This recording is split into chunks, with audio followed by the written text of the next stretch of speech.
तुझे खुश देख के अच्छा लगता है मम्मी। तुझे एक परिवार मिल गया, लेकिन मेरे पास तो सिर्फ मेरी माँ ही थी ना। मुझसे तो वो भी छिन गया। मेरे खिलाफ गवाही देने वाला मेरा बाप है, मुझे जेल पहुंचाने वाली मेरी माँ है। मुझे ऐसा लगा तू समझ गया होगा कि मैंने ये सब क्यों किया और इसलिए वापस आया है। तेरे लिए वापस नहीं आया मम्मी।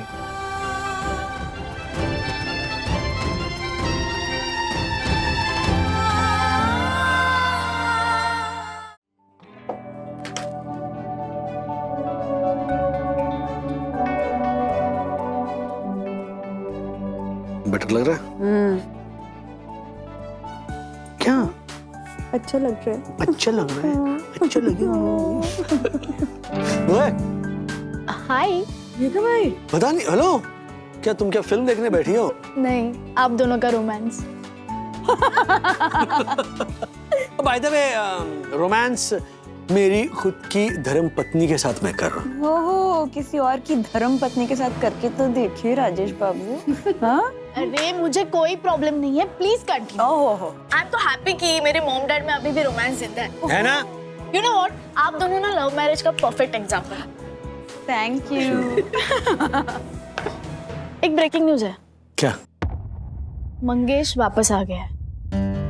आ गया? चलो अच्छा हुआ, थैंक गॉड आ गया। बस अब उसकी कंपनी सही रहे, दोस्त सही रहे, उसका बिहेवियर सही रहे। वो तो इनके ग्रुप के साथ भी घूम चुका है, कोई खास असर नहीं पड़ा उस पर। वो तो गुनगुन के चक्कर में फिरता है।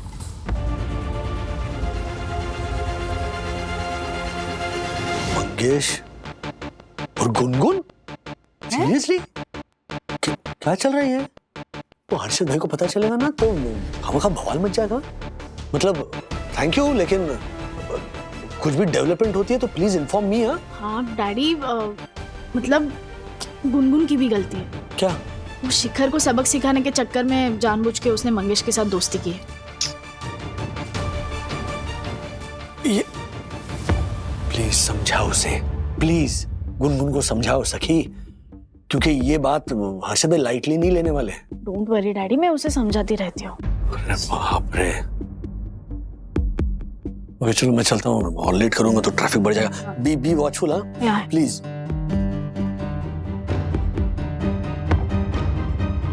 मैंने डैडी को कहा कि मैं समझाती हूँ उसे, बट यू नो व्हाट, ऐसा लगता है कि गुनगुन खुद भी चाहती है मंगेश के साथ टाइम स्पेंड करना। मतलब शिखर और मंगेश में ना वो कंफ्यूज्ड हो गई है।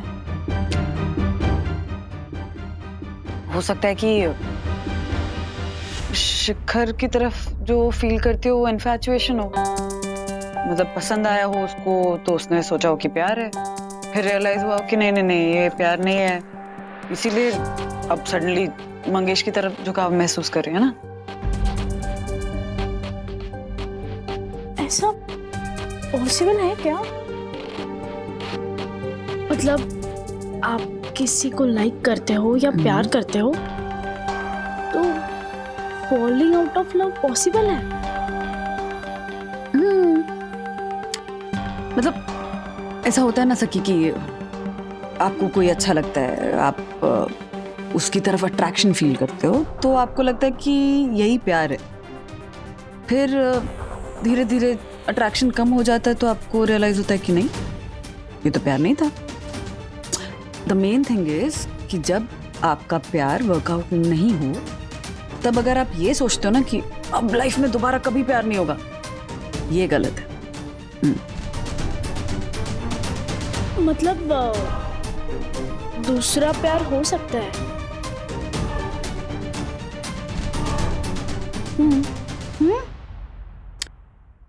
प्यार पहला हो या दूसरा हो, दिल से होना चाहिए, सच्चा होना चाहिए, समझी मैडम?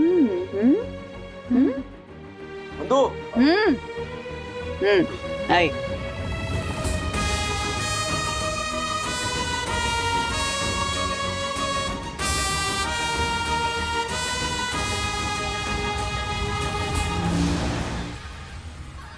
सकीना मेरी हर छोटी मोटी चीज का बहुत ख्याल रखती है, ठीक है? एक दूसरे का साथ देना एक दूसरे का ख्याल रखना, एक दूसरे को इम्पोर्टेंट फील कराना, एक दूसरे को स्पेशल फील कराना, एक दूसरे को बहुत हैप्पी फील कराना, और इतना ज्यादा झगड़ने के बाद भी एक दूसरे के बिना ना रह पाना, ये है मेरी और सखी की फ्रेंडशिप।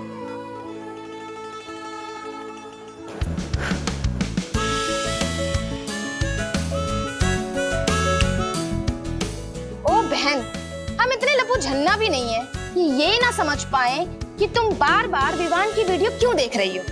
अरे नहीं, मैं ये प्रोजेक्ट एडिट कर रही थी, फ्राइडे को सबमिट करना है ना। ओ हेलो, ये ऑलरेडी डिसाइडेड है कि वो हम करने वाले हैं, क्योंकि हम शर्त हारे हैं।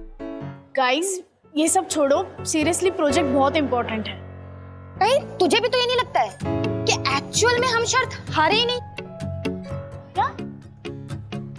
पता था, मुझे लगा ही था कि तुम्हारे और विवान की लव स्टोरी ना पूरे तरीके से बाहर आई नहीं है, इसलिए हम उसका एक और टेस्ट लेंगे। और एक टेस्ट? क्यों? देख, इतना तो हमें कंफर्म है कि वो हम में इंटरेस्टेड नहीं है, बट उसका रियल इंटरेस्ट अन्विता है या सखी, ये हमें कंफर्म करना है। अरे यार, ये करने की जरूरत नहीं है, हम कंसंट्रेट करते हैं प्रोजेक्ट में। 5 बजे, आज शाम 5 बजे, सेम कैफे। Okay fine. काका, हाँ सॉरी, मुझे पता है मुझे मीठा नहीं खाना है, पर काकू इतने अच्छे लड्डू बनाती है ना कि मैं खुद को कंट्रोल नहीं कर पा रही हूँ। विद्या, दोष न तुम्हारा है न राधिका का। मतलब दोष इन लड्डुओं का है। देना तो जरा। तू क्या समझता है, तू मुझे बहकाएगा और मैं बहक जाऊंगा? अरे हट, मैं स्ट्रांग हूं कैरेक्टर का। तू कितना भी बहकाए, मैं तुझे नहीं खाऊंगा, नहीं खाऊंगा। विद्या, तुम भी इसे डांटो, इतना डांटो कि मन खट्टा हो जाए और ये मीठा लड्डू खट्टे की तरह हो जाए, ना खाने का मन नहीं करे। ले, डांटो। ओके। बिल्कुल सही कहा तुमने, बिल्कुल सही कहा। ला इधर ला, क्या समझता क्या है लड्डू? ला इधर। ओए लड्डू के बच्चे, तू क्या अपने आप को ताकतवर समझता है? अरे तुझसे ज्यादा मैं ताकतवर हूँ, समझा ना? हाँ, अरे तेरा साइज देख, मेरा साइज देख, हाँ? गोटिया कहीं का। हाँ? तुम्हें तो मना नहीं है, तुम क्यों मना कर रही हो? अरे कमाल है, बहू का साथ देने के लिए तुमने मीठा खाने को मना कर दिया, तो मैं क्यों पीछे हटूं? हाँ? बहू चल, टूट पड़ लड्डू पे, टूट पड़। ओए लड्डू के बच्चे, तू भी? हाँ? तू क्यों? ज्यादा शान पट्टी की ना, एक कान के नीचे रख के दूंगा। नहीं औकात में, सॉरी, अपनी प्लेट में रहने का, समझा? अरे तू भी? विद्या के साथ शादी करते हुए सुख दुख बांटने की कसम खाई है ना, ऐसे थोड़ी भूल जाऊंगा क्या? विद्या, विद्या रो क्यों रही है तू? क्यों रुला दिया इसे? देखो तो। मैंने थोड़ी रुलाया, हार्मोन्स वैनी ने कहा था ना, हार्मोन्स का प्रॉब्लम है।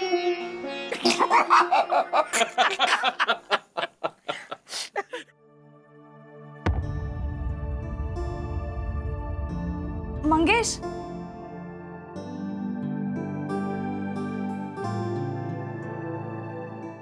ओए, तू किधर जा रहा है? हाँ? वो माँ है, एक माँ ही ये गांठ सुलझा सकती, वो समझाएगी उसे। चुप कर, खड़ा रहे चुपचाप। रुकना। तुझे खुश देख के अच्छा लगता है मम्मी, तुझे एक परिवार मिल गया, लेकिन मेरे पास तो सिर्फ मेरी माँ ही थी ना, मुझसे तो वो भी छिन गया। कैसी बातें कर रहा है? मैं भी तेरी हूँ, ये परिवार भी तेरा ही है मंगेश। मेरे खिलाफ गवाही देने वाला मेरा बाप है, मुझे जेल पहुंचाने वाली मेरी माँ है, और ये मेरा परिवार। तो एक बात बता मम्मी, जितने दिन भी मैं जेल में था, इन सब में से किसी को भी ढेला भर भी फर्क पड़ा? और तू अपनी बात तो करी मत, तूने जो किया है ना,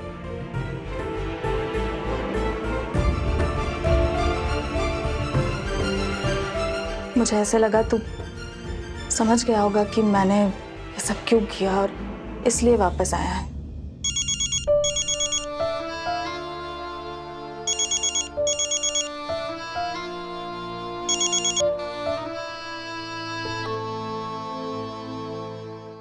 तेरे लिए वापस नहीं आया मम्मी।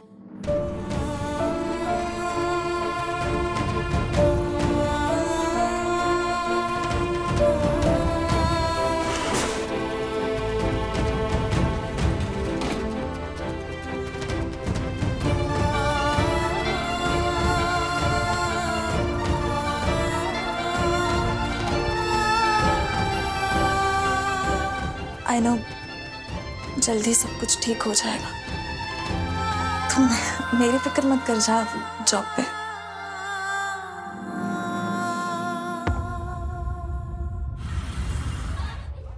मुकेश इधर। हाँ आ जाओ आ जाओ।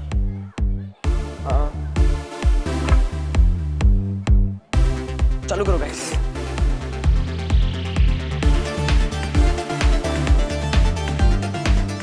खुशी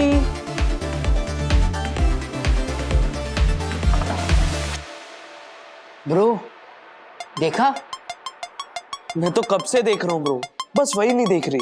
मैं खुशी की बात नहीं कर रहा हूँ, मैं अभी की बात कर रहा हूँ। देखना उसने कैसे बर्गर्स मंगवाए। अरे तो हम भी मंगवा लेंगे ना। हम नहीं, तू मंगवा सकता है। एक मिनट, बाहर से मंगवाना है क्यों है? मुझे तो अपने कैंटीन का समोसा बहुत पसंद है। मतलब हाँ, पर कैंटीन के समोसे इतने अच्छे नहीं होते। तुम्हें मुझ पर भरोसा नहीं है? लो, खुद टेस्ट करके देख लो। अरे सीरियसली इतने अच्छा है। खाता हूँ।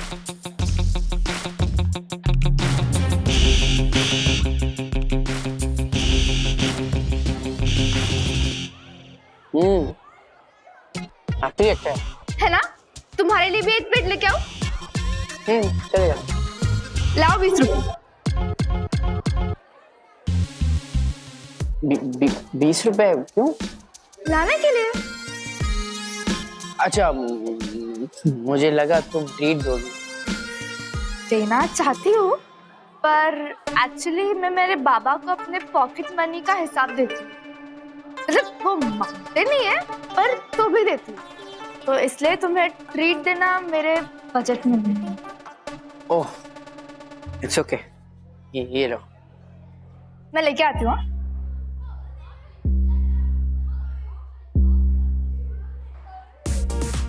ब्रो कैसा है तू? वो लड़की तुझे अपने हाथों से समोसा खिला रही थी और तू 20 रुपए में अटका है। Aditi likes you. बस हाँ विजय, उसने अभी तक मुझे कोई हिंट भी नहीं दी है। ब्रो हिंट देने का मतलब ये नहीं होता है कि क्लासरूम के ब्लैक बोर्ड पे जाके लिख दिया I love Atharva bye Aditi. कैसी बातें कर रहा है? खुशी समोसा खाओगे? यू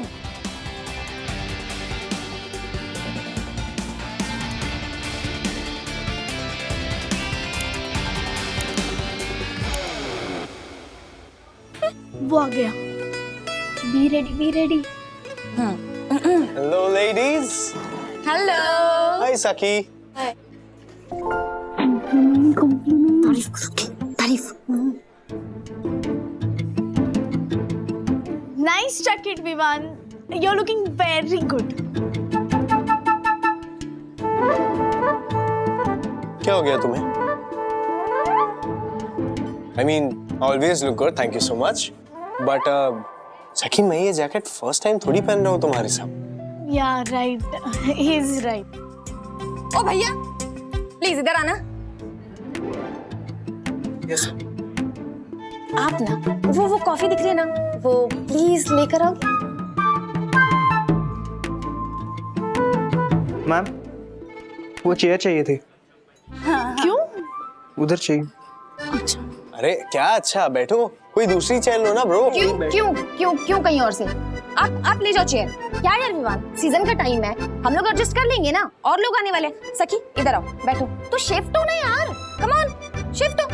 सखी प्लीज ले जाओ भैया, कम ऑन। थोड़ा शिफ्ट नहीं कर सकते यार? ऐसा क्या हो रहा हूँ। Very good. सखी seat. Be careful.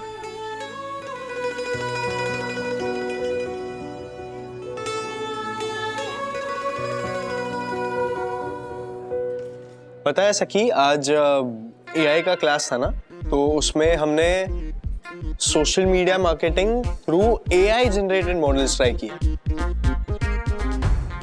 It was so fun. It was careful.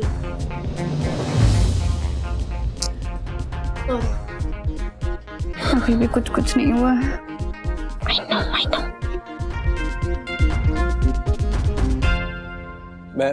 मैं कॉफी लेके आता हूँ। तुम द यूजुअल फ्लैट वाइट, और तुम दोनों और कॉफी। ओके, मैं लेके आता हूँ। ओके। देख लिया, कुछ भी नहीं हुआ। ना वो तारीफ करने से शर्मा, ना ही करीब आने से घबराया। ऐसी फोन मुझे लड़की समझता ही नहीं है। तो चुप कर, अभी हमारा थर्ड टेस्ट बचा हुआ है ना, इतनी जल्दी कुछ मत बोल। अब हम उसके सामने तेरी क्रश की बात करेंगे और फिर देखना तेरी लाइफ में किसी और के बारे में जानकर वो कैसे रिएक्ट करता है। और ये तो मैं भी देखना चाहती हूँ।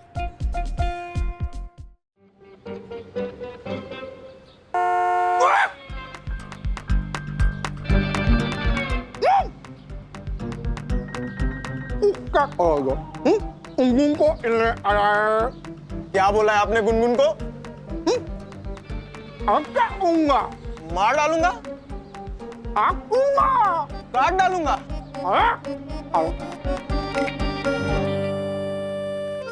मैं क्या बोलूंगा गुनगुन को? आप ही ने कुछ कहा है उसे, इसीलिए वो मुझे अवॉइड कर रही है। पहले तो काम के कारण मैं उसे फोन नहीं कर पाता था, अब तो वो मेरा फोन नहीं उठाती है। सच में? मतलब अक्ल आ गई उसको? वाह! आप ही ने कुछ कहा है उसे, इसीलिए वो मुझे अवॉइड कर रही है ना। क्या है? वो अवॉइड तुझे इसलिए कर रही है क्योंकि तेरे नाम का जो टोटका मैंने किया था ना, वो काम कर रहा है। अरे तेरी याद भी उसके दिमाग से देख मैं कैसे मिटाता हूँ। बाकी तूने मारे को खुश कर दिया, ये खबर सुना के तूने मारे को खुश कर दिया। बाकी तू है ना आज मैंगो जूस पीना हमारी तरफ से, खुद के पैसे का। दिमाग खराब हो गया क्या आपका? खुद के पैसे से पीऊंगा तो आपकी तरफ से कैसे हो गया? क्या नेता बनेगा रे तू? कलर। बाकी जान छुटी रे बेटा तेरे से। Thank you. हाँ शक्ल तो आई। लगता है विवान से हेल्प लेनी पड़ेगी। हाँ तो बता ना, ऋषि ने क्या कहा? कौन ऋषि? हाँ, इसने तो सुन लिया। सखी बता दूं? हाँ बता दो ना, उसमें क्या है? अरे वही जो उसे गोवा में मिला था, that handsome hunk from the beach. Oh, so you told them about that idiot? इतना stupid बंदा है ना वो, मैं क्या बोलूं? क्यों अब स्टूपिड क्यों? अच्छा तो था, he was quite good looking. तुम्हें पता है सखी ने ना उसे सोशल मीडिया पे भी ढूंढ लिया है। What? और अब स्टार्ट होगी इनकी लव स्टोरी। क्या? सखी और प्यार? Are you guys nuts? अगर सखी को प्यार होगा ना तो सबसे पहले मुझे पता चलेगा। क्या तुम लोग बेवजह अपना मास कॉम का प्रोजेक्ट कर रहे हो ये अफवाह फैलाकर? हाँ, you're right. Actually ये हमारा मासकॉम का ही प्रोजेक्ट है। See, I knew it. I know her so well. ये मेरी बेस्ट फ्रेंड है यार, क्या है यार? Best friend. Oh my God. अब मैंने अपना प्रेजेंटेशन के लिए किया ही नहीं है, forgot. I have to go. I'm so sorry guys. I'll catch you guys later. Okay? Bye. Bye. Bye. ये तो चला गया। देख ली, ले ली टेस्ट। अब तो यकीन हो गया तुम लोग को कि उसके दिल में मेरे लिए कुछ भी नहीं है। देख सखी, उसका तो पता नहीं, बट तेरे दिल में जरूर उसके लिए कुछ है। और उससे हमें ये पता चलता है कि जो प्यार हम उसकी आंखों में ढूंढ रहे थे ना, वो एक्चुअल में तेरी आंखों में नजर आता है बहन। बट डार्लिंग, अनफॉर्चुनेटली इस प्यार का कोई मतलब नहीं। देख, विवान एक अच्छा लड़का है पर वो तेरे लिए नहीं है। लाइक ताजमहल, जैसे हम उसे देखते हैं, एडमायर करते हैं, पर इसे घर थोड़ी ना लेकर आते हैं। सीरियसली, तुझे ना अपनी लाइफ के बारे में कुछ और सोचना पड़ेगा। Yes, don't make someone your priority if someone is keeping you as an option. एक बिना मतलब का इतना लंबा इंतजार, उसके चलते ना तू अपनी लाइफ के बेस्ट ईयर्स गंवा रही है यार। कम ऑन, तुझे क्या लगता है कि एक दिन विवान तुझसे प्यार करने लगेगा? ऐसा कुछ नहीं होने वाला यार सखी। और तू उसके फ्रेंडशिप बॉक्स में फिट हो गई है और उससे बाहर निकलना इम्पॉसिबल है। तुझे अपनी लव लाइफ के बारे में ना कुछ और सोचना पड़ेगा। आगे बढ़। यस सखी, move on, move on, come on.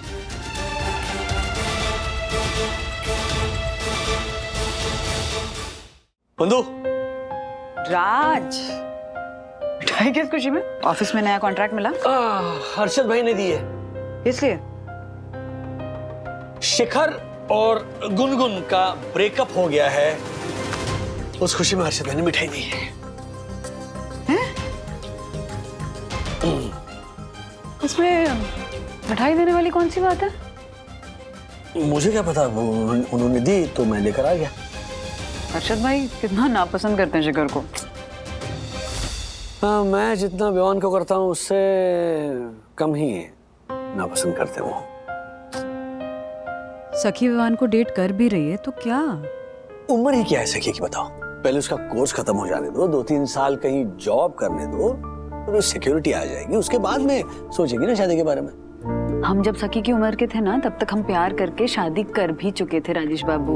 हाँ, एंड बाय द वे, किशोरी मौसी रिश्ते भेज रही हैं सखी के लिए। क्या मम्मी ने बोल दिया क्या किशोरी मौसी को?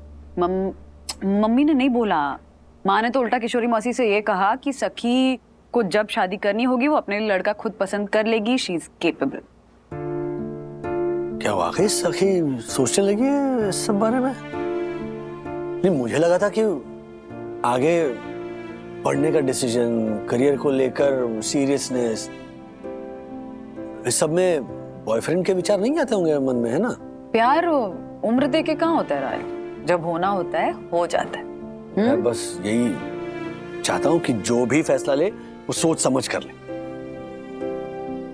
राजेश बाबू, प्यार के मामले में दिमाग काम कहाँ करता है? करता होता तो हम दोनों एक दूसरे को चुनते क्या? क्या? नहीं, राइट। अच्छा, हाँ, राइट।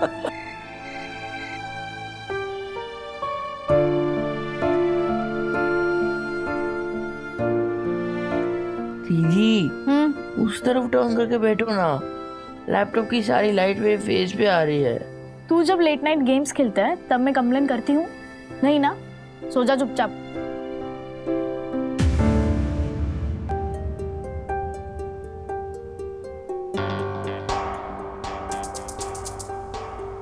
क्या फोन पे भी बात करोगी? सो जा बोला ना।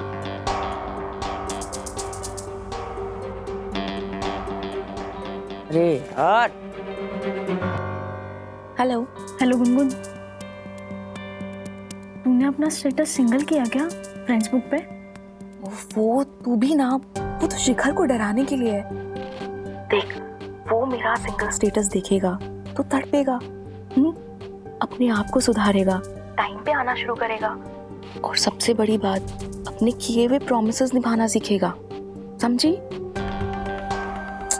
तू नहीं समझेगी, ये सब ना एक लव गेम है। तू एक काम कर, तू सो जा, ठीक है? Good night. Good night.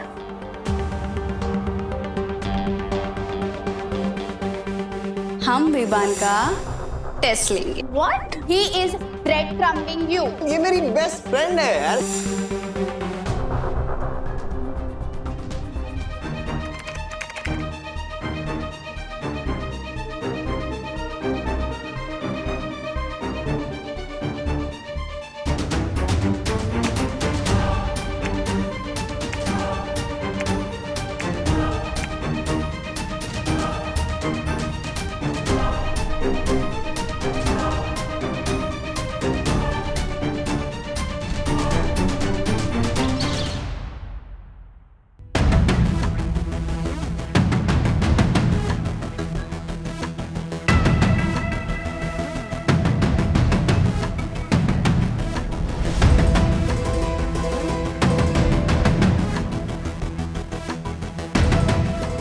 चौंक गए होंगे ना आप कि अभी अभी एक कहानी खत्म हुई और ये नया किस्सा क्या शुरू हो गया।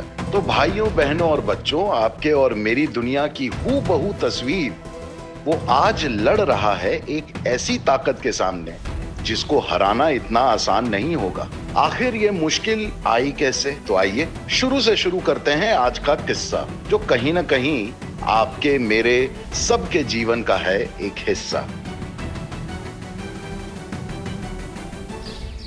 आजकल जो इनकम मिल रही है उसमें इस महंगाई में घर चलाना मतलब नमक की बोरी से पानी रोकने जैसा है। मतलब राजेश भाई, आप भी कहाँ उच्च साहित्यिक भाषा का उपयोग इस सस्ते साहित्य के सामने कर रहे हो। ये हमारा दर्द नहीं समझेगा। इसका क्या है, ये तो उठपटांग कर करके अनाप शनाप पैसे कमा रहा है शेयर मार्केट में। प्रॉब्लम तो हम जैसे मिडिल क्लास लोगों की है। तो उधर शेयर बाजार में पार्टियां नहीं मारा है, दक्षेश जोशीपुरा को देखते ही निकाल दो। या तू भी कर ले शेयर बाजार, जा लूट ले जा। नहीं, बिल्कुल बिल्कुल सही कहा आपने हर्षद भाई। देखो भाई, हर्षद भाई रिस्क लेते हैं तब जाके रिवॉर्ड पाते हैं। हाँ, हम लोगों को भी ना ये कछुए वाली चाल छोड़ देनी चाहिए और खरगोश बनना चाहिए। हाँ, साहस के बिना सिद्धि नहीं मिलती। देखो भाई, सोचना मेरी बात, मैंने तय कर लिया हर्षद भाई, बहुत हो गया ये डर डर के दबे पांव चलना। ये डेयरिंग की जंप मारनी पड़ेगी। देखो भाई, याद रखना इस बात को। हाँ, कब तक ऐसे होटल में जाकर मेन्यू कार्ड की प्राइस वाली राइट साइड और रिक्शा में बैठकर मीटर को ऐसे लेफ्ट साइड में देखेंगे। राजेश भाई रुको जरा, रुको यार, आप बोल रहे हैं? अरे आप लकी हो, हर महीने के एंड में एक फिक्स सैलरी तो आती है। सिर्फ सैलरी फिक्स होती है, खर्चे फिक्स नहीं होते। हाँ हाँ, और ये जो फिक्स सैलरी होती है ना, जो 1 तारीख को मिलती है, वो 20 तारीख तक तिनके बराबर हो जाती है। और फिर उस तिनके के सहारे अगले जो 10 दिन होते हैं वो बिना डूबे तैर कर हम कैसे पार करते हैं वो हमें पता है। आसान काम नहीं है अर्षद भाई। मेरे मामले में तो अथर्व का कॉलेज है, सखी का मास कॉम है, और भी बहुत सारे खर्चे हैं। महंगाई की रेस पे जरूरतों की फिनिशिंग लाइन दूर होते जाती है और फिर कमाई के कदम लड़खड़ाने लगते हैं। राजेश भाई, अरे आपका तो फिर भी ठीक है। I mean, आपको परम पूज्य बन्ना भाभी की कमाई का साथ तो है। मेरे बारे में सोचिए, ये उनके एक्टिंग प्रोजेक्ट का कोई भरोसा ही नहीं है। आज है कल नहीं। और मेरी वकालत, लास्ट केस मैंने कब लड़ा था मुझे वो भी याद नहीं। नहीं, बहुत हो गया ये कछुआ। खरगोश बनने का टाइम आ गया है।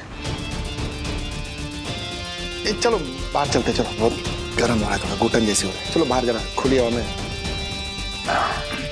समझिए साहब। अरे सर, आप समझ नहीं रहे मेरी नौकरी की। किसने गाड़ी खड़ी की? रूल तोड़ा। हेलो साहब, तिवारी, किसकी गाड़ी है? हटाओ यहाँ से। साहब मैं तो कब से मना कर रहा हूँ, ये मान ही नहीं रहे। बोल रहे हैं आपके सेक्रेटरी जोशीपुरा साहब से मिलना है। ये साहब है। कौन है? अरे अवस्थी, गुरुजी सादर प्रणाम गुरुजी। ये वंदू के भक्त के भी भक्त हैं। खुश रहो। गुरुजी प्रणाम। अरे सुशील, तुम भी खुश रहो, खुश रहो। क्या बात है अवस्थी, ये नई नई गाड़ी, ये ड्राइवर, बात क्या है? कल शोरूम से नई ली है गाड़ी। वैसे गुरुजी ये लोग? अरे ये मेरे पड़ोसी हैं, मेरे दोस्त भी, राजेश भाई और ये punter Agrawal, I mean Harshad Agrawal. Hello भाई साहब, my self advocate Santosh Awasthi. Santosh Awasthi नाम किधर सुना हुआ है ना? मुझे भी लग रहा था। अरे मुझसे ही सुना होगा। पहले ये मेरा असिस्टेंट था। वकालत के सारे गुण इसने मुझसे ही सीखे हैं। ये तेरा असिस्टेंट था? तो इसको जो गुण सिखाए वो आपने क्यों नहीं सीखे? व्हाट बोला? मूंगा मत। हाँ भाई संतोष, अरे भाई हमें बताओ तो सही, ये नई और इतनी बड़ी गाड़ी और ये ड्राइवर के साथ, कोरोना के वक्त तुम बोल रहे थे कि तुम्हें घर बेचने की नौबत आ गई है और अचानक ये इतना सब कैसे? गुरुजी घर चलकर बात करें? हाँ हाँ चलो। साहब ये गाड़ी का क्या करना है? यहीं रहेगी गाड़ी। गेस्ट है मेरे। ठीक है, फॉलो मी। वाह मिलकर अच्छा लगा। याद आई ये संतोष अवस्थी अभी कुछ दिनों पहले माइनिंग माफिया पर पीआईएल ठोक दी थी, केस वेस लड़ रहा था ये। हाँ वो आंदोलन में भी बैठा था ये। हाँ। तो राजेश भाई हो ना हो, ये उसी चक्कर में माल कमाया इसने। हमसे पैसे कैसे कमाते हैं? वो राजेश भाई, ये वो बड़े आंदोलन वाला जनसेवक नहीं लग रहा है हमारे को, वरना ऐसे ठाट थोड़ी होते हैं। ये ना, इस केस से हमारे को हमारे एक दोस्त की बात याद आ रही है। क्या बोलता था वो? Behind every fortune there is a crime. वाह पापा, आपने कभी बताया ही नहीं कि आपके फ्रेंड एक एनवायरनमेंट एक्टिविस्ट है। बेटा ये मेरा फर्ज है, और मैं आपके पापा का दोस्त नहीं हूँ, छोटा भाई हूँ।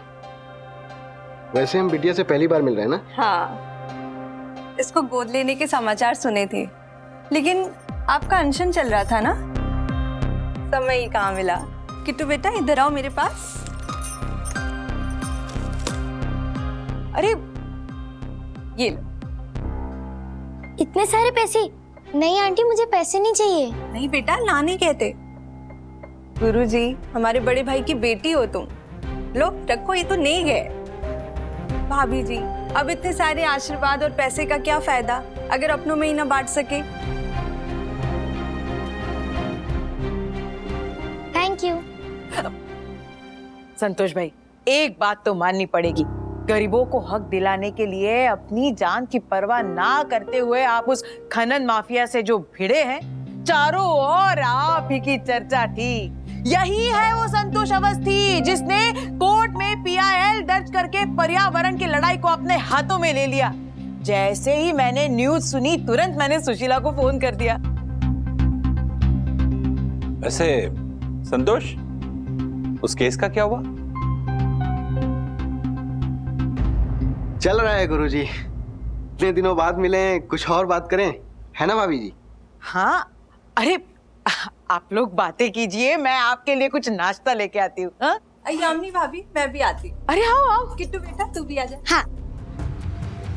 संतोष, एक बात बताओ, ये अचानक बड़ी गाड़ी विद ड्राइवर, बड़ा घर, अचानक इतना सारा पैसा, ऐसा कौन सा केस लड़ लिया भाई? गुरुजी, इतने पैसे मैंने केस लड़कर नहीं, केस ना लड़कर कमाए। मतलब? गुरुजी, ये एफिडेविट और नोटरी एग्रीमेंट जैसे छोटे मोटे कामों से मेरा सिर्फ गुजारा हो रहा था। मेरे हाथ में कोई केस था ही नहीं। तब गुरुजी मैंने अपना दिमाग लगाया और मैंने एक खनन माफिया के सामने आरटीआई डाल दी। फिर पता चला कि उसका सारा बिजनेस इलीगल है। फिर क्या था? फिर मैंने पीआई डाली। गुरुजी, ये सब आसान नहीं था। उसने मुझे बहुत डराया, जान का जोखिम था, लेकिन मैंने सोच लिया था, या तो इस पार या तो उस पार। संतोष, ये वही केस है ना जिसने तुम्हें एक दिन में ही न्यूज़पेपर की हेडलाइन बना दिया था? जी गुरुजी।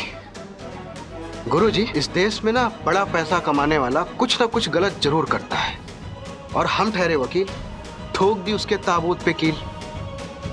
उसने परेशानी तो बहुत पैदा की, मैं डटा रहा, और अंत में पूरे 20 करोड़ में मामला सेटल। What? 20 करोड़? गुरुजी, आप समझ नहीं रहे। मैंने पहले ही आपसे कहा था, केस ना लड़ने के पैसे। पहले मैंने आंदोलन बंद किया, फिर पियाल वापस ली और कैश के बदले कैश पैसे ली। गुरुजी मैं तो कहता हूँ कि आप भी अपना दिमाग लगाइए और किसी फैक्ट्री मालिक या प्राइवेट बिजनेसमैन का कोई ना कोई फॉल्ट ढूंढ कर उसके ऊपर पियाल डाल दीजिए। फिर धरना प्रदर्शन, अनशन और ऐसा खेल खेलिए कि सामने वाला थक हार कर आपके सामने सेटलमेंट करने आ जाए। पर संतोष, ये तो बेईमानी हुई ना, और बेईमानी से हम इतना खुश कैसे हो सकते हैं? व्हाट? अकेले में बैठकर आप अपने आसपास की दुनिया के बारे में सोचिएगा कि कौन सा इंसान सच्चाई और ईमानदारी के रास्ते में चलकर सच में खुश है, सुखी है, और कौन सा बेईमान दुखी है। बात तो सच कह गया संतोष। मेरे जैसे, बन्ना भाभी जैसे और राजेश भाई जैसे ईमानदार और सच्चे लोग किसी न किसी संकट से हमेशा लड़ते ही रहते हैं। सबसे पुराने ईमानदार श्रीनिवास काका को ही देखो, बेचारे पूरी जिंदगी मेहनत करते रहे और आज अपने घर के खर्चे मैनेज करने के लिए पंटर के यहाँ नौकरी कर रहे हैं। विद्या भाभी जैसी नेक दिल सच्ची महिला को ही देख लो, उन्हें एक शराबी पति मिला, बड़ी मुश्किल से उससे डिवोर्स लिया, तो अब मनोज भागले मिला। हाँ, ये पंटर सुखी है क्योंकि वो तिकड़मी है, तिकड़म करता रहता है। वो बार बार कहता है, behind every fortune there is a crime.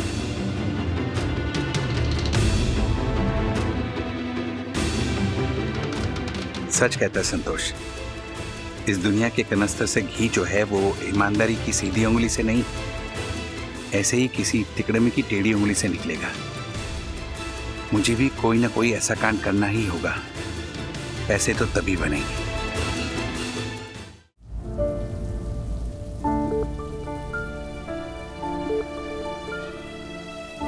क्या हुआ?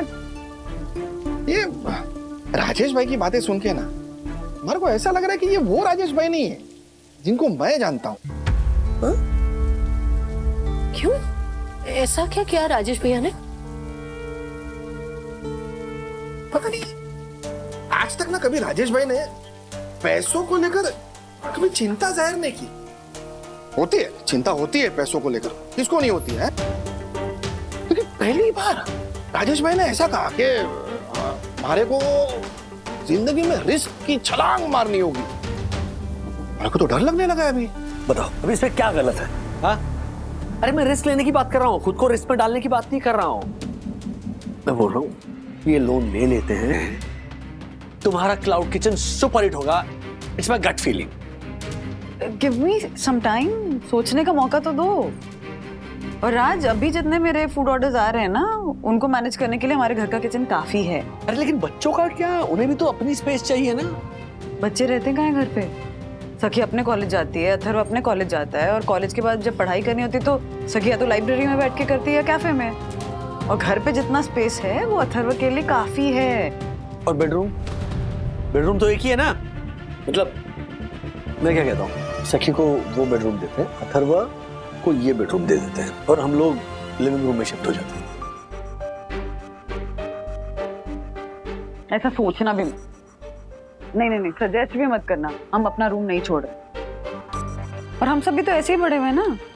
तुम नहीं रहते थे चाल के एक छोटे से कमरे में माँ पापा मनोज दादा सबके साथ?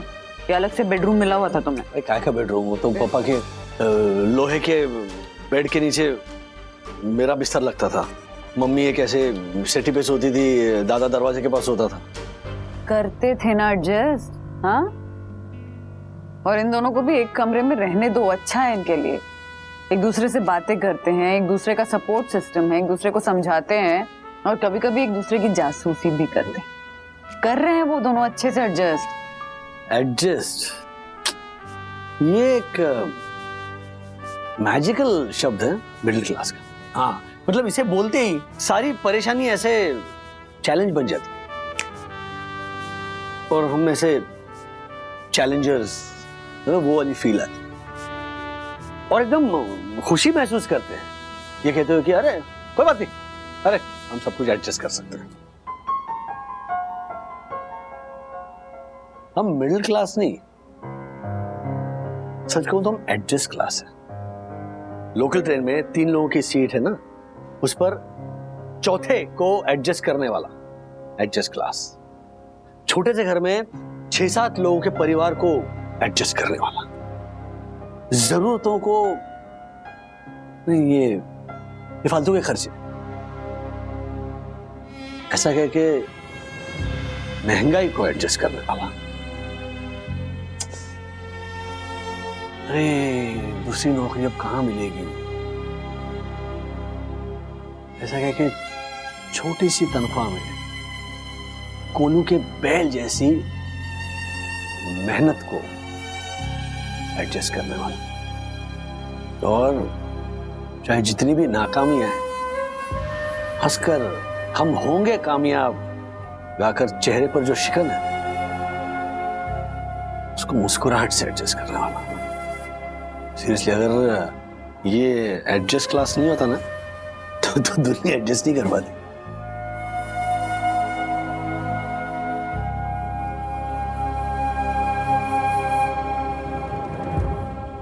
राजेश भाई की बातें सुन के ना मेरे को ऐसा लग रहा है कि ये वो राजेश भाई नहीं है जिनको मैं जानता हूँ। क्यों? ऐसा क्या किया राजेश भैया ने? पहली बार राजेश भाई ने ऐसा कहा कि हमारे को जिंदगी में रिस्क की छलांग मारनी होगी। देखो भाई, हर्षद भाई रिस्क लेते हैं तब जाके रिवॉर्ड पाते हैं। हाँ, हम लोगों को भी ना ये कछुए वाली चाल छोड़ देनी चाहिए और खरगोश बनना चाहिए। बहुत हो गया ये डर डर के दबे पांव चलना, ये डेयरिंग की जंप मारनी पड़ेगी। और तो और वो झालर दक्कू, वो भी ऐसी बातें कर रहा है। ठीक है ना हर्षद, राजेश भैया और दक्षेश भैया कोई ऐसे इंसान थोड़ी ना है जो पैसे के लिए कुछ भी करेंगे। स्पेशली राजेश भैया, उनके बारे में तो आप ऐसा सोच ही नहीं सकते। ऐसा नहीं है, क्या है ना ज्योति, कि अक्सर जिंदगी में कोई एक आदमी होता है जिस पे हमें भरोसा होता है कि नहीं ये गलत रास्ते पे नहीं चलेगा, लेकिन वो कुछ ऐसा करता है ना कि हमें शॉक में डाल देता है। हाँ, मैं ऐसा नहीं बोलता हूं कि आगे बढ़ना गलत है, लेकिन कुछ भी करके हमारे को आगे बढ़ना, ये जो सोच है ना, ये बहुत डेंजर है। और वो ना होना, हमारे को ये लग रहा है कि दक्कू और खास करके राजेश भाई, उनके मन में ना ये सोच चल रही है। हमारे को बस ये चिंता है कि राजेश भाई और दक्कू कोई गलत रास्ता ना चुन ले।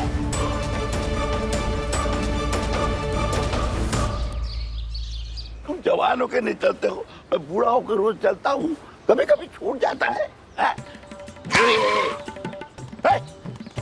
ये क्या है डक्कू? प्रणाम काका। ये तेरी उम्र है छुपम छुपाई खेलने की? काका मैं छुपम छुपाई नहीं खेल रहा हूँ, ये देखिए। ये क्या हालत बना रखी है? और ये क्या है? जलजीरा? काका ये जलजीरा नहीं है, तो सबूत है, सबूत। क्या चीज? हमारी सोसाइटी के पीछे एक नदी बहती थी, वहाँ, जो अब गंदे जहरीले नाले में तब्दील हो गई है। और अब जिसने इसे गंदे जहरीले नाले में तब्दील किया है उसे जवाब देना होगा, वो भी कोर्ट में। तू क्या कह रहा है? मेरी तो समझ में नहीं आ रहा है। काका समझ जाएंगे, समझ जाएंगे। जब कल लोकल न्यूज चैनल में आप मेरा इंटरव्यू देखेंगे। Local news? यस। अच्छा, प्रणाम काका। ठीक है। एक मिनट, फोन आ रहा है। काका आप जाइए, थोड़ा पर्सनल है। या हेलो, या संतोष, मैंने सबूत इकट्ठा कर लिए हैं। नहीं संतोष, मैंने काका को खुल के कुछ नहीं बताया, काका तो घर के है ना। गुरुजी ये समझिए कि आप जो कर रहे हो उसकी भनक फिलहाल अपने आप को भी मत लगने दीजिएगा, क्योंकि अभी तो सिर्फ शुरुआत है। गुरुजी आज ही इस बोतल को हमें लैब में भेजना है और एक बार वहां से रिपोर्ट आ जाए कि उस पानी में जहरीले तत्व तो हैं और वो सारा जहर नाले के किनारे बसी उसी फैक्ट्री से आ रहा है, फिर होगा खेल शुरू गुरुजी। पर संतोष, रिपोर्ट में ऐसा कुछ नहीं आया तो? ला देंगे गुरुजी, अब इस खेल का पक्का खिलाड़ी बन गया हूं मैं, आप टेंशन मत लीजिए। और हाँ गुरुजी, वो जो फैक्ट्री है किसी बड़े बिजनेसमैन की है ना? हाँ, पब्लिक लिमिटेड कंपनी है, बहुत सारे शहरों में उनकी बहुत सारी फैक्ट्रियां भी है। वाह गुरुजी, तब तो आप ये समझिए कि आपके हाथ में जो बोतल है वो सिर्फ बोतल नहीं है, अलादीन का चिराग है। गुरुजी, अब फटाफट इस बोतल को मेरे ऑफिस भेज दीजिए और जैसे ही कल रिपोर्ट आएगी आपको पीआई फाइल करनी है। और फिर जैसा मैंने कहा था, लोकल न्यूज चैनल पर आएगा आपका इंटरव्यू लाइव।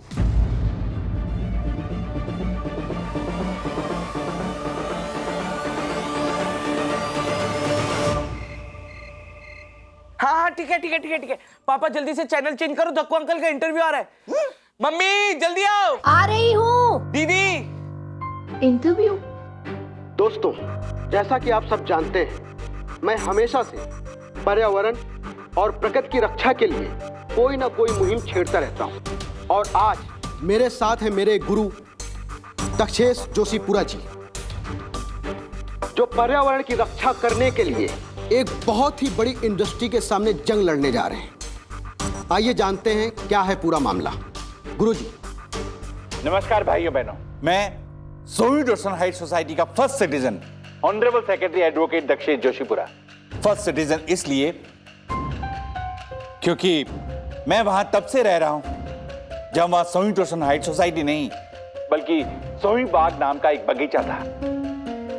बगीचे में खूब सारे आम के पेड़ थे, हम लोग खूब आम तोड़ा करते थे और बगीचे के पास से एक नदी बहा करती थी, हम लोग नदी में खूब नहाते थे। मेरा पूरा बचपन वहां बीता। और जब सोई डोसन हाइट सोसाइटी बन रही थी तो वहां सबसे पहला फ्लैट मैंने लिया। सोचा अपने घर की बालकनी में खड़ा होकर नदी को निहारूंगा।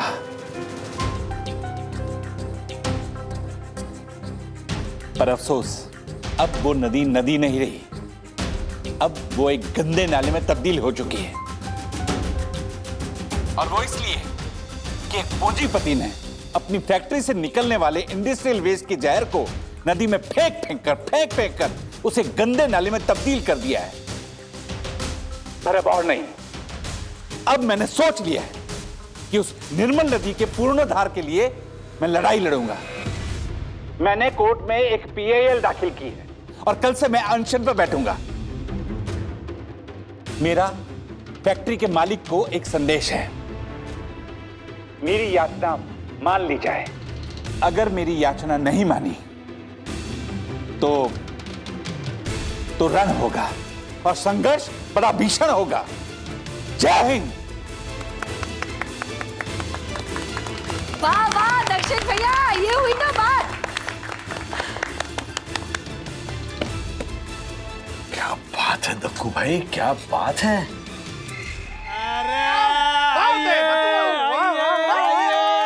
क्या बात दक्कू भाई, हम सबको आप पर गर्व है। अरे मारे को भी गर्व है। अभी मैं गर्व से बोल सकता हूँ कि हमारा दोस्त है राजेश भाई, हमारा दोस्त है। ओहो सॉरी, नहीं चलेगा। दक्कू भाई आपने जो किया ना, we are seriously so proud of you. Oh my God बन्ना भाभी, आपके ये शब्द सुनकर मेरा तो जीवन धन्य हो गया। आप धन्य हैं, महान।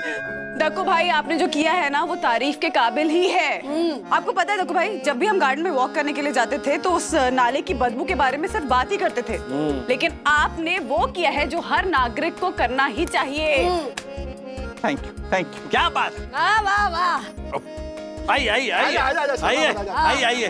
हाँ दक्कू भाई, आपने पीआईएल फाइल कर दिया, अब आगे का क्या प्लान है? सिंपल है, मतलब अभी दक्षेश भैया इतने बड़े एक्टिविटी बन गए हैं। एक्टिविस्ट? हाँ वही, सेम टू सेम। तो अभी आगे नेता बनेंगे, इलेक्शन लड़ेंगे, फिर नगर सेवक, एमएलए, फिर राष्ट्रपति ऑफ इंडिया, प्रेसिडेंट। हाँ दक्षेश भैया, है ना? ज्योति बहन, दक्कू ये सब निजी स्वार्थ के लिए नहीं कर रहा है ना दक्कू? एग्जैक्टली ज्योति भाभी, दक्कू भाई ये हमारे फ्यूचर की, एनवायरनमेंट की, समाज की भलाई के लिए कर रहे हैं, है ना दक्कू भाई? दक्कू ने जिस फैक्ट्री मालिक के सामने लड़ाई शुरू की है ना, वो बब्बन इंडस्ट्री, बहुत पहुंचा हुआ आदमी है। दक्कू संभाल के रहना पड़ेगा तेरे को। हाँ वो तो है। मेरे पार्लर के 3 बेडरूम हॉल किचन वाले चाचा जी है ना, उनकी दुकान के सामने बहुत बड़ी कचरा पेटी थी। तो उन्होंने ऐसे ही लोकल नेता के सामने आंदोलन किया वो कचरा पेटी हटवाने के लिए। कचरा पेटी तो नहीं हटी, लेकिन चाचा जी की दुकान हट गई और उसी कचरा पेटी में चाचा जी मिले। चुप रह बावरी, दिमाग खराब हो गया। डरा मत तू दक्कू को। ये दक्कू डरना मत। हाँ टेंशन मत ले। क्या होगा ज्यादा में ज्यादा, क्या होगा? गुंडे भेजेंगे, धमकी देंगे, हाथ पांव तोड़ेंगे और क्या होएगा? टेंशन मत लेना तू। और राजेश भाई क्या लगता है आपको, क्या लगता है ये दक्कू ने कुछ सोचा नहीं होगा? अरे पहले से सब सोच लिया है ये। हीरा हीरा दक्कू है अपना, है? नहीं मतलब अभी कुछ ऐसे सोचा तो नहीं है। क्या? सोचने की जरूरत भी नहीं है दक्कू भाई। उन लोगों को पता है कि आपने लीगल रूट लिया है, तो वो लोग भी ज्यादा से ज्यादा आपसे बात करेंगे, आपको कन्विंस करने की कोशिश करेंगे कि आप अपना PIL वापस ले लीजिए, और कुछ नहीं। हाँ यही तो मैं चाहता हूँ। क्या कुछ कहा आपने? नहीं मतलब यही तो मैं चाहता हूँ कि वो लोग सामने से आए और अपनी गलती स्वीकार करें कि उनकी फैक्ट्री की वजह से ही वो नदी का नाला बन गया है, और वो लोग वादा करें कि वो नदी के संरक्षण के लिए उचित कदम उठाएंगे और उनकी फैक्ट्री का जो भी केमिकल वेस्ट होगा उसके निकास के लिए उचित व्यवस्था होगी। हाँ। नहीं दक्कू भाई, आप उनकी बात पे भरोसा नहीं कर सकते हैं। 2-4 दिन ढंग से बिहेव करेंगे, लेकिन थोड़ा टाइम निकलने के बाद वो केमिकल वेस्ट फिर से नदी में डालना शुरू कर देंगे। तो मेरी आपसे यही रिक्वेस्ट है कि जब तक वो फैक्ट्री वहां से हट ना जाए, आप अपना केस वापस मत लीजिएगा दक्कू भाई, प्लीज। क्योंकि ये लड़ाई आप ही लड़ सकते हैं, और इस लड़ाई में ना मैं और राज आपके साथ हैं, है ना? यस दक्कू भाई, हम दोनों आपके साथ। हम लोग भी तेरे साथ हैं दक्कू। हाँ टेंशन मत लेना। दक्कू, हम सब तुम्हारे साथ हैं, बिल्कुल मेरे सुपरहिट नाटक हम 7, 8, 9 है कि मॉब की तरह। 3 cheers for Dakku. Hip hip hurray, hip hip hurray. आगे बढ़ो दक्कू भाई, हम आपके साथ हैं। Thank you.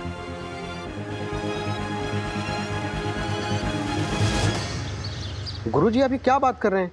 मैंने आंदोलन की सारी तैयारी कर ली है। गुरुजी मैंने नाले के पानी को टेस्ट कराया, उसमें जहरीले तत्व मिले हैं, उसकी रिपोर्ट भी मैंने मैनेज कर ली है। गुरुजी मैंने पूरा प्लान तैयार कर लिया है। बब्बन इंडस्ट्री वाले घुटनों के बल आ जाएंगे और कम से कम 10 करोड़ की डील मिलेगी। और आप हैं कि आप बोल रहे हैं कि आपका मन नहीं मान रहा है। संतोष, तुम समझ नहीं रहे हो। बब्बन इंडस्ट्री के खिलाफ मेरी लड़ाई और इस आंदोलन को देखकर पूरे सोसाइटी वाले मुझे सम्मान की नजरों से देख रहे हैं, और खासकर परम पूजनीय वन्ना भाभी। जब उन्हें ये पता लगेगा कि ये आंदोलन, ये लड़ाई, ये पर्यावरण को बचाने के लिए नहीं बल्कि खुद के स्वार्थ के लिए मैं लड़ रहा हूं, तो सोसाइटी वाले मेरे बारे में क्या सोचेंगे, और खासकर परम पूज्य वन्ना भाभी। गुरुजी सोचेंगे तब ना, जब उन्हें यह पता चलेगा कि आप ये आंदोलन पैसों के लिए कर रहे हैं। गुरुजी, क्योंकि हम पैसे भी लेंगे और कोर्ट में केस भी लड़ेंगे। मतलब एक मिनट, हम फैक्ट्री मालिक के खिलाफ कोर्ट में केस लड़ेंगे और वो हमें पैसे भी देगा? क्यों? गुरुजी, हम कोर्ट में केस जीतने के लिए नहीं, हारने के लिए लड़ेंगे। और गुरुजी इस तरह हारेंगे कि इज्जत भी बनी रहेगी और बैंक बैलेंस भी बढ़ेगा। गुरुजी, मैं बताता हूं आपको पूरा प्लान।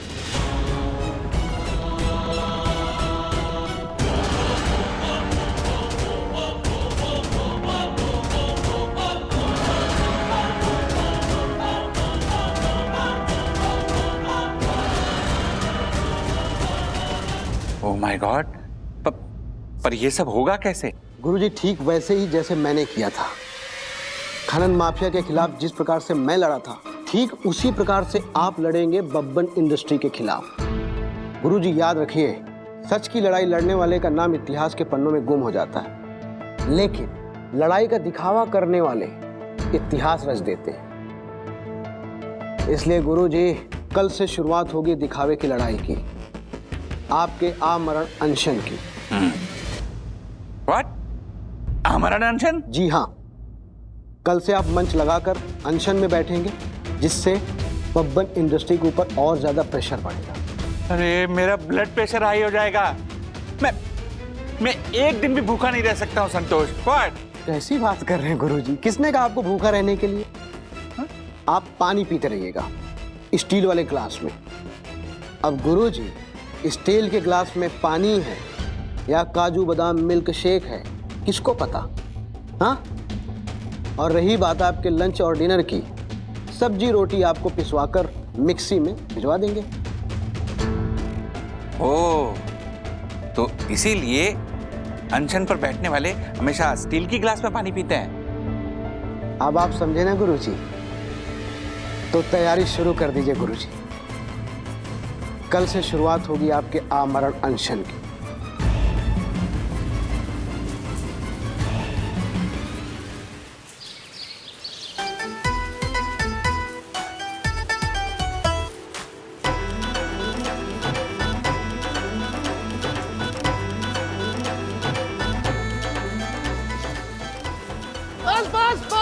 गुरुजी के पानी पीने का समय हो गया है। हम तो दूसरा गाना सोचते हैं। गुरुजी, तो ऐसे ऐसा तड़कता फड़कता, मतलब हाँ, दक्षिण पूरा नहीं दक्षिण। लीजिए गुरुजी, जलपान कीजिए। गुरुजी ध्यान से, मिल्क शेक का कहीं मूंछ में बन जाए। दक्षिण जोशीपुरा, ये अनशन और ये सारी चीजें उसमें जब आएंगी ना,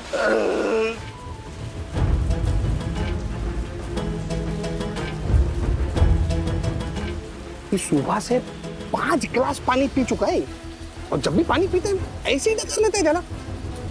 पेट में गैस हो गया होगा। अजय भाई, एक तो जान जोखिम में डाल के बेचारे अनशन पर बैठे और आप यार बेतु की बातें कर रहे हैं।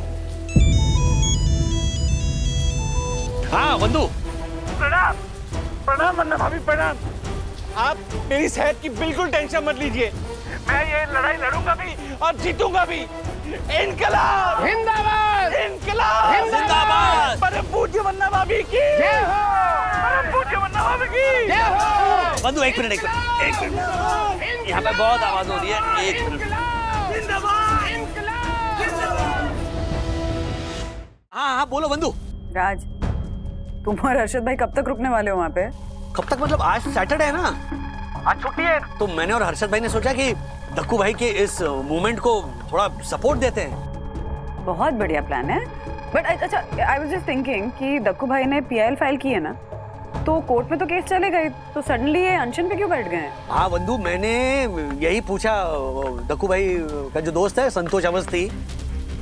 हाँ, तो उसने कहा कि अब पता नहीं ये कोर्ट की तारीख कब मिलेगी, कोर्ट में ये केस कब खड़ा होगा, लेकिन इस तरह अनशन करने से पब्लिक सपोर्ट जो है ना वो बढ़ता रहेगा और उस कंपनी पर ऐसे सोशल प्रेशर भी बनेगा। बाप रे, मतलब की बातों से तो ऐसा लग रहा है कि ये संतोष अवस्थी बिल्कुल ऐसे प्रोफेशनल एक्टिविस्ट है।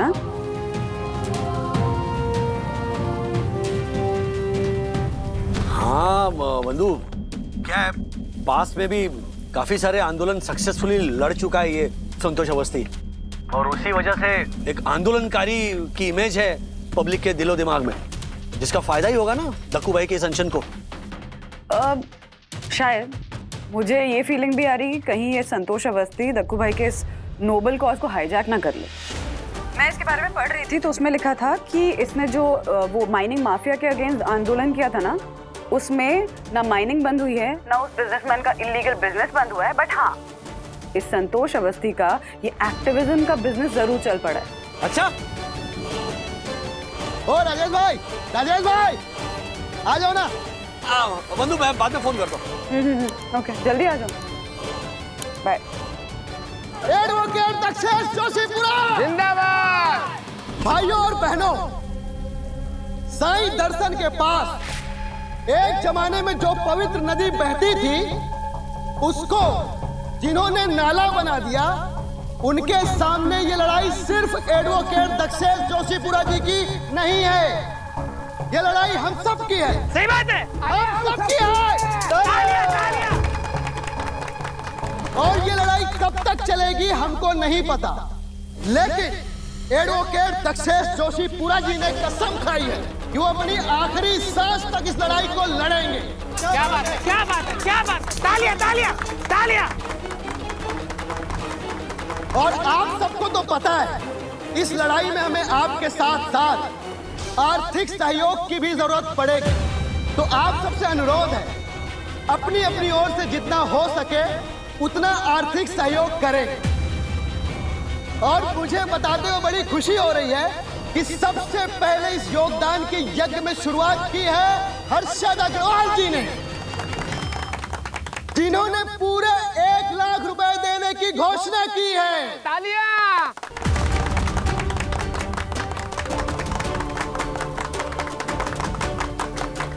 इनका जोरदार तालियों से स्वागत कीजिए, जोरदार तालियां।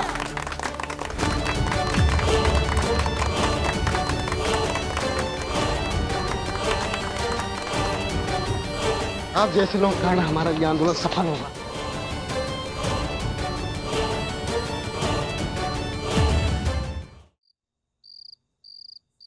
आपने 1 लाख रुपए दिए? 10,000 रुपए दिए राजेश भाई। पता नहीं उसने 1 लाख रुपए क्यों बताए। और वो 10,000 रुपए जो दिए ना, वो मैंने आज के प्रॉफिट में से ही दिए। कैसा प्रॉफिट? दक्कू जिस कंपनी के सामने, ये जो बब्बन इंडस्ट्री है उसके सामने आंदोलन कर रहा है ना, हाँ, वो पब्लिक लिमिटेड कंपनी है, मतलब शेयर बाजार में लिस्टेड है। हाँ। जैसे हमारे को पता चला कि दक्कू ऐसा कुछ करने वाला है, मैंने तुरंत उसके शेयर शॉर्ट कर दिए, मतलब बेच दिए। मतलब आपके पास उस इंडस्ट्री, बब्बन इंडस्ट्रीज से शेयर थे? नहीं, शॉर्ट करने के लिए जरूरी नहीं कि आपके पास वो कंपनी के शेयर हो, बस मार्जिन भरने के पैसे होने चाहिए। छोड़ो राजे भाई, ये सब टेक्निकल बातें हैं। आप खाली इतना समझ लो कि जैसे ही मैंने वो शेयर बेचे ना, उसके भाव उतर गए। सॉलिड पैसे बनाए मैंने। एक दिन में 40,000 रुपए कमाए मैंने, और उसी में से 10,000 रुपए दे दिए दक्कू के आंदोलन में। कुछ हो ना हो, मैं तो मस्त प्रॉफिट बनाऊंगा। लेकिन ये गलत है हर्षद भाई, है ना? क्या गलत है? वो राजेश भाई, ऐसे ही चलती है दुनिया।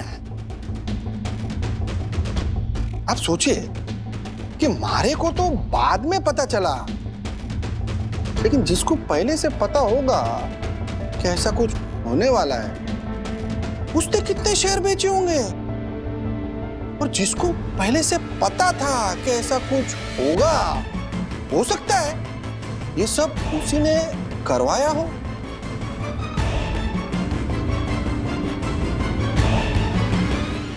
ऐसे और भी मजेदार वीडियो के लिए हमारे चैनल को लाइक, शेयर और सब्सक्राइब करें।